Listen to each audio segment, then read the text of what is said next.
I personally think they are not making top 5 friends.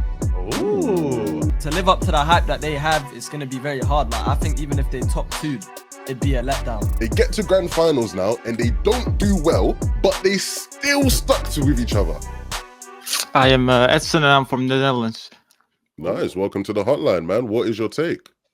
So my take is that Tayson and Veno are right now, I think, probably overhyped / overrated duo. And I personally think they are not making top 5 grands.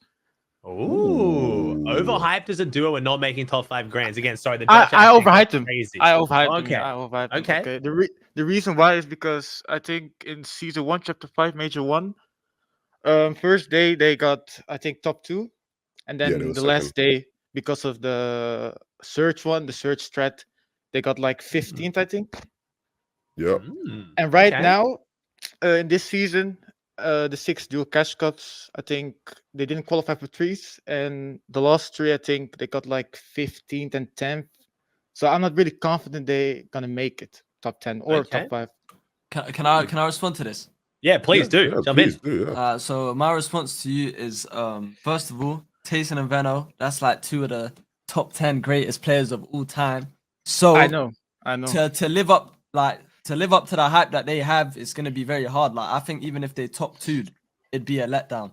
But you also got to remember, you can't forget who Tayson and Veno are. Like, I know. Like, I'm not trying to dick suck; those are my friends. But like, bro, you literally said it yourself. They were second last season, and now No, they were 5, second in the first day. They were second. That's what I'm saying. That's what I'm saying. So they have the ability to top 5 with ease. It's Tayson and Veno. Like, let's not, especially Tayson. Like, he doesn't place bad regularly. Like, this is just, I don't know what's happening with him.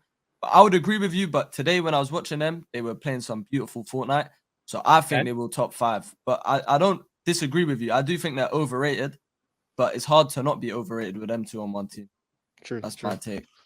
Yeah, good answer. I mean, for me, it's hard because their two players have so much potential and they've been so good for so long where, you know, if they just start trying even for like, you know, a few week period like Tayson does, he just randomly locks in and gets so much better. It's hard. They're like 2 of the hardest players ever to judge how good they are, because it's like, are they locked in and they're still playing shit, or are they just not locked in? And you can never really tell until it gets to grands. So I don't know. I think, yeah, like Pink just said, like any team that's got that caliber is always going to be overrated, because if they don't win, it's a letdown. So it's hard to not be overrated. But I mean, you gotta remember they've been con the whole season as well. So like this guy, I don't want to call you this guy, but you're probably basing it off of cash cut placements. Not only cash cuts, because in Major 1, I think they were uncontested in Grand Glacier, I think. Yeah, they were. So, yeah, true. Yeah, I think that second day Grand Glacier uncon is definitely let down. I can't remember if exactly what went wrong for them, but unconned with those medallions of top 15, I think is definitely let down from them for sure. I think the big thing with Tayson and Veno is that, sorry, I'm still ill, so I keep coughing. I got me a bit. This season in E has been really weird. There's not been any clear standout teams, but I think that in itself should be telling, you know, of just like where the meta's at and where the game's at this season. I think when you look at potential strategies and like potential based off of where people land and the POIs and and the history, Tayson and Veno look very good compared to other people, right? Like playing out of fencing is like a great spot to be at this season. I think you highlighted, right, the fact that they didn't do well last season, right? Which I think is fair, right, by their standards. And even before last season started, right, people said that they were going to split up. Like there was all the rumors of them splitting up. Somebody in this call here was potentially going to play with Veno, right? Cough. Damn. Okay. Yeah. True. Okay. I know, yeah. So with that being said, right? With that being said, there's rumors of them splitting before they even played a game of FNCS. They get to grand finals now and they don't do well, but they still stuck to with each other. That to me told me straight away that 1, they actually have belief in this duo. 2, with how competitive both those guys are, next season it's going to be long for everyone, because there's a certain level of like drive and passion that comes with wanting to now prove people wrong and like, you know, wanting to show people actually no, like we are still 2 top dogs. And I think the big thing for me as well, in terms of things that you mentioned with like results this season looking pretty mid. Yeah. This gets to like a bigger conversation about formats in general, but like dual cash cups performance evals this season, they've just not been a good teller of like who's good. No, yeah, you know? true.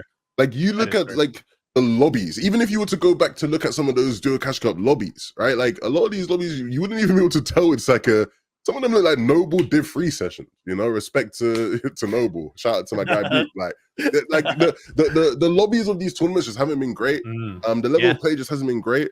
And nobody's looked great. And so for me, it's like I just look at it all as a mirage. Like I'm not paying too much mind to like what's been happening in those tourneys. I think it's hard for me to say anyone's overrated because I just don't think anyone's been that great. that's sort of where I fall on that one. But it'll be interesting to see how they do.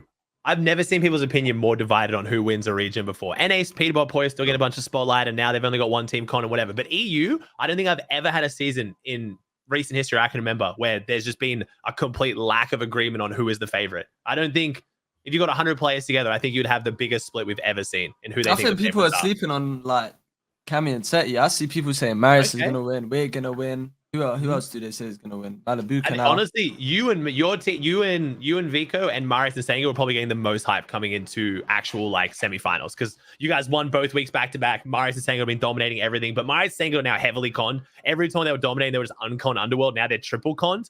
Cammy said he did come out and literally win the first game, which I think is good for their dominance, but it's now like we didn't get to see more of them. I didn't get to see Cammy and Seti play more in those really solid lobbies for me to want to be more confident, but they won the first chance they got. So that should be the ultimate sign of confidence, I guess.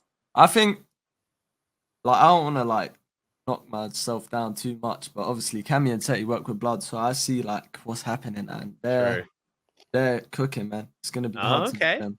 Are we talking like secret strats cooking, or are they just polishing up like perfectly polishing like up, they normally polishing do? up. Okay. Like they definitely, compared to last season, they look way better. Okay. That'll be a good one. Good question, though. That was a good one, Zifrig. I like that.